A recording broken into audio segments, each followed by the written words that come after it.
Hello everyone दोस्तों, मैं अरुण शर्मा। आप देख रहे हैं द सोच। दोस्तों, इस वीडियो में बात करने वाले हैं दिल्ली में अरविंद केजरीवाल। अब जिस तरीके से उन्होंने बीजेपी सरकार पे बिना अभी रिजल्ट आए हमला बोल दिया है, उन्होंने साफ हमला बोला है कि बीजेपी सरकार ने उनके विधायकों से मिलने के लिए 15-15 करोड़ रुपए का ऑफर दे दिया है। आम आदमी पार्टी जहां बनने की चक्कर में थी, वहां खतरे में पड़ती नजर आ रही है। दोस्तों, अगर आप चैनल पे पहली बार हैं, जुड़ सकते हैं। सारी वीडियो को देखने के लिए बात करते हैं अरविंद केजरीवाल के बारे में कि लगातार 3 बार सत्ता की चाबी हासिल की, पर चौथी बार आते आते शराब घोटाले के तार ने उनकी नैया डुबोने के आसार बना दिए। अभी तक हार जीत का मसला बचा हुआ है।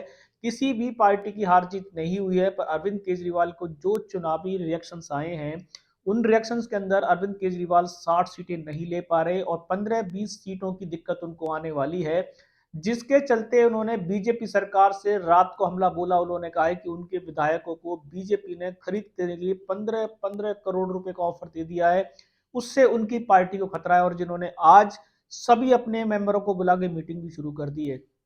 अरविंद केजरीवाल जहां हर बार 60 सीटें अकेले ले जाते थे, इक्का दुक्का सीटें बीजेपी या कोई ले जाती थी, पर इस बार बीजेपी ने जो वापसी की है, मोदी जी की रैली हो, अमित शाह ने जो कुछ किया हो, योगी के नारे चले हो, इनकी बात अलग है। पर जो अरविंद केजरीवाल ने 15 सालों में नहीं किया, वो 5 साल शराब घोटाले में जो जुड़े, उनके चलते उनकी पार्टी का विध्वंस हुआ है। जाते जाते उनकी पार्टी में 7 विधायकों ने ठुमका लगा दिया, जिसके चलते काफी वोटों में गिरावट हुई। उससे पहले उनके पार्टी में गहलोत ने भी उनके ऊपर सवाल खड़े करे थे। स्वाति मालीवाल की पिटाई हुई थी।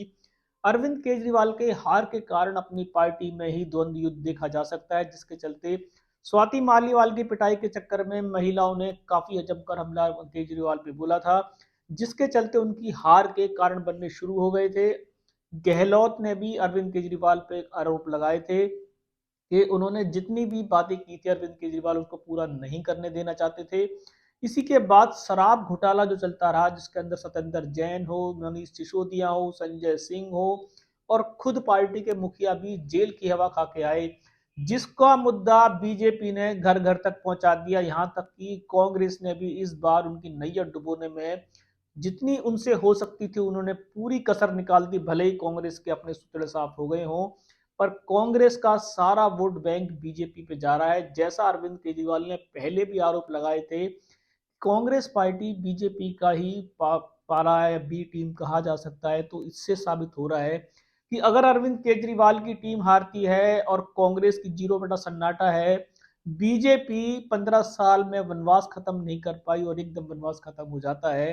तो केजरीवाल का निशाना सही था कि कांग्रेस ने इस बार हो सकता है कि अंदरूनी मन से बीजेपी को दिल्ली में सत्ता की चाबी दे दी हो, पर केजरीवाल के नैया डूब जाए, इसके लिए तो उन्होंने जी भर के ओंकार लगी थी। अब आया है मुद्दा खरीद फरोख्त का कि बीजेपी पे पहले भी नित्य आरोप लगते हैं। बीजेपी जहां सरकार बनाने के लिए पहले भी दोषी पाई जाती है, जहां जो सरकार जीत जाती है, बीजेपी उसको भी नहीं बनने देती है। ये बीजेपी की सबसे बड़ी खासियत है।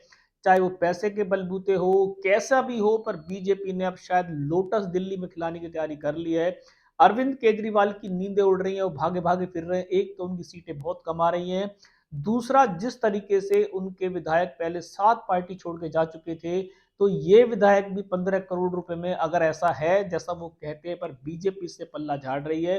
पर बीजेपी हमेशा यही काम करती है, जहां भी उनको लुटस खिलाना होता है, जहां उनको लगता है 50-50% की फाइट हो जाती है, तो बीजेपी जी तोड़ मेहनत करके अमित शाह की मीटिंग से या अन्य कॉलों से सब कुछ पॉसिबल हो जाता है। तो अब अरविंद केजरीवाल की मुश्किल यहाँ है कि अगर वो जीत तो नहीं पाएंगे, पर अगर सरकार विपक्ष के रूप में बैठती है, तो उनके विधायक क्या उनके पास रुक पाएंगे? क्या बीजेपी लोटस खिलाने की तैयारी कर चुकी है? अभी तो चुनाव का रिजल्ट आने की बात बाकी है, पर केजरीवाल की लुटिया डुबोने में सभी ने हाथ धोने की शुरू कर दिए हैं। आने वाला समय बताएगा कि क्या केजरीवाल इन रुझानों से भी अलग चलेंगे, क्या उनको किसी की जरूरत नहीं पड़ेगी या बीजेपी उनको किसी लायक नहीं छोड़ेगी। दोस्तों, इस रुझान पे नजर बना के रखेंगे कि अरविंद केजरीवाल का आगामी सफर कैसे होगा। जिस तरीके से वो बीजेपी पे आरोप लगा रहे हैं, इनमें कितना दम है? क्या बीजेपी ने लोटस खिलाने का प्लान बना लिया है? अगर बीजेपी अपनी रणनीति पे कामयाब नहीं होती है, तो बीजेपी इस बार दिल्ली की सत्ता हथियाने के लिए कुछ भी करेगी। सटीक विश्लेषण लेके आएंगे। अगर आप चैनल पर नहीं जुड़े हैं, जुड़ सकते हैं हमारी आने वाली सभी वीडियो। मैं अरुण शर्मा लूंगा नई सोच के साथ। अपना ध्यान रखें। नमस्कार।